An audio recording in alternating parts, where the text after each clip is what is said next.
Hey guys, welcome to my YouTube channel. My name is Arigato. Hey guys, welcome to my YouTube channel. Thank you for tuning in today. Thank you. If you're coming to Japan for the first time, or even you are coming as a tourist, or you want to be based in Japan, whatever the case or the circumstances might be, you need to know these 5 basic words. I try to make them 5 because I know Japanese might not be so easy for some people or most people to comprehend.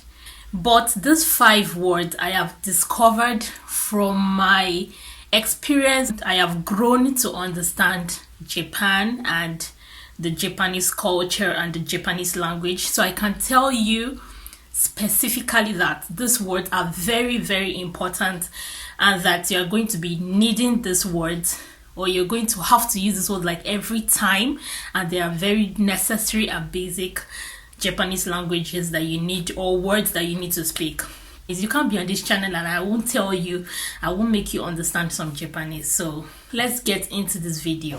The first Japanese word I am going to recommend is it's a very popular word that most people might know this word, and they might not even know it's a Japanese word, and you kind of have to use this word every day. Like, I hear this word every day, and the word is Arigato gozaimasu.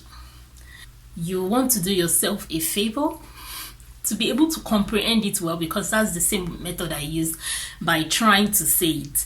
The Japanese word, I've noticed, if you don't try to say it, it might just stick in your head. You think you know it, but when you want to say it out, that's when you notice you can't say it.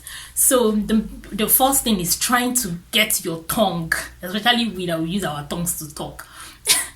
The first thing you have to is try to get your tongue to get used to saying it, something like that, because it's not your language, so it might really not be easy for you to say it. It means thank you in English. Arigato gozaimasu is said like almost every time you get to the store, because the Japanese people are very respectful. You always say arigato gozaimasu, arigato gozaimasu. So it's a word like you have to say every day and every time, and you hear it every day, every time. So if you are wondering what it means, and when you hear it every time, it means thank you. When you buy something, they say thank you to you. When a Japanese person offers you some help, or anybody in Japan, you say arigato gozaimasu. I know that gozaimasu might be kind of long for you, but arigato is like the basic one. It means thank you, but it's the informal way of saying thank you. Colleague, someone you're in the same age bracket, or someone you have a more informal relationship with, but officially is arigato gozaimasu. Gozaimasu, we add it most times to other Japanese words. There are other words we add them to. It's a more formal way, like, oh, thank you. And you must bow when saying it. We bow to say we bow to say or do anything in Japan. Like, the second Japanese word you need to know is sumimasen. Say it. Sumimasen. So sumimasen means excuse me, or excuse me, or excuse me. No people's name or how to call them or something. So the ideal word you use is sumimasen, like please excuse me.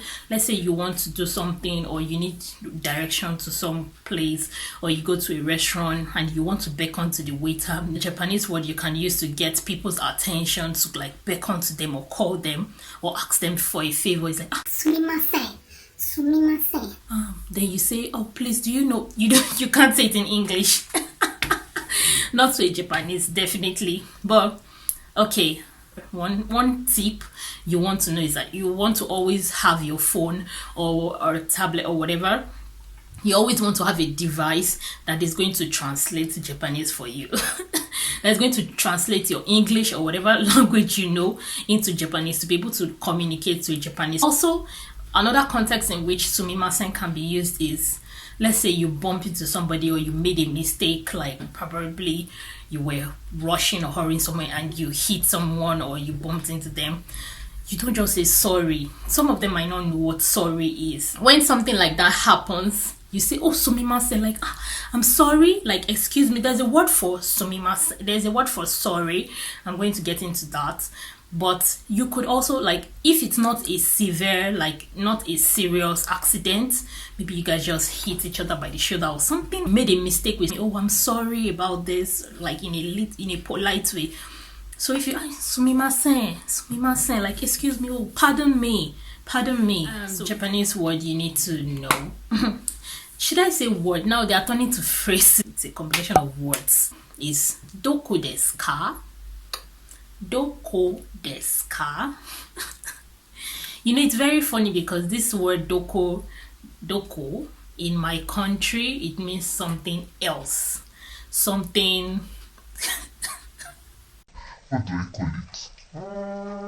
Doko desu ka means where is, probably as a tourist, or you're coming to Japan, and of course you are heading somewhere, you are going to a particular destination and you don't know how to find your way. Like I told you, the second Japanese word, you say sumimasen, you beckon someone sumimasen, then you show the person your map or the direction on your phone or whatever, and you say sumimasen, doko desu ka? Trust me, you've already found your way, because they are going to make sure you find your way. They will do everything to help you. So don't be scared if you are coming to Japan. How am I going to communicate? With these words, trust me, you'll find your way around. I said that word in my country, it means something sexual though. So when I said it in my country, like, the people around me were looking at, what's this girl say?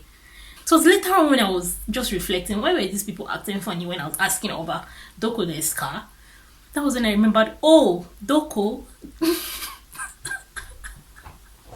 The fourth Japanese phrase you want to know, if you speak English, is ego dake. Ego dake. Now, ego means English, like English language, while dake means only. Dake means only. So when you say ego dake, sumimasen, ego dake, that means please, English only. Now just try to, that's why I said sumimasen, and try to bow, because if I say the whole word or phrase, the whole sentence, you need to say like, oh please, can you speak English only, it's going to be very long for you and you might not understand it. But the main thing is knowing the key Japanese words to say in Japan. I'm telling you, when you know this key word, you don't have to say the whole sentence, because they will understand that, oh, she doesn't understand, he or she doesn't understand Japanese. But when they get the key word, they know, oh, this is what he or she is trying to say. Oh, English only. Oh, that means please, can you speak English only, like I don't understand Japanese, something like that. So you're trying to tell the person that, please, I speak English only, can you speak English? Or do you have somebody that can speak English? Because most times in official places, they try to have at least one person or representative that can communicate in English, so that they can be able to communicate to the foreigners. The fifth word you want to know, like I said, when you say English only, is Nihongo wakaranai.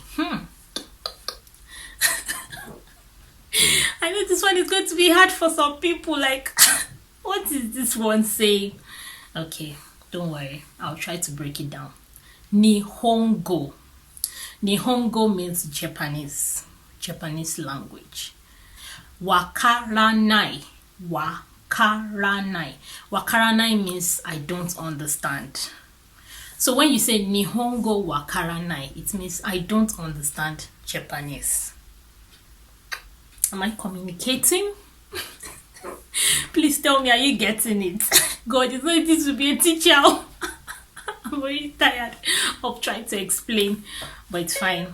Maybe you go somewhere, whatever, and the person is just, you know, just speaking and spewing Japanese language everywhere, and you stand like, hey, my God.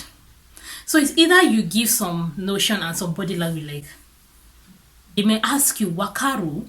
Wakaru means, do you understand? You're like, okay, what are we going to do today? How are we going to survive this? So the ideal thing you want to do is just say Nihongo wakaranai. Or like I said, you say ego dake. English only. Like, it's only English I understand. That's the only way I can communicate. Like I said, they are very considerate, they are very kind, they are very patient. Because if you go to other countries, even in my country, Nigeria, they might really not be patient with you, like, how do you want us to communicate? Go and learn the language or something. But they are really going to try to make sure you understand and get what they are saying. Pictures everywhere, descriptions, they try to describe, like, every little detail is everywhere. You just need to open your eyes to see them. I hope I've been able to, educate you on some basic Japanese words that you need to know. And I hope you are able to comprehend them.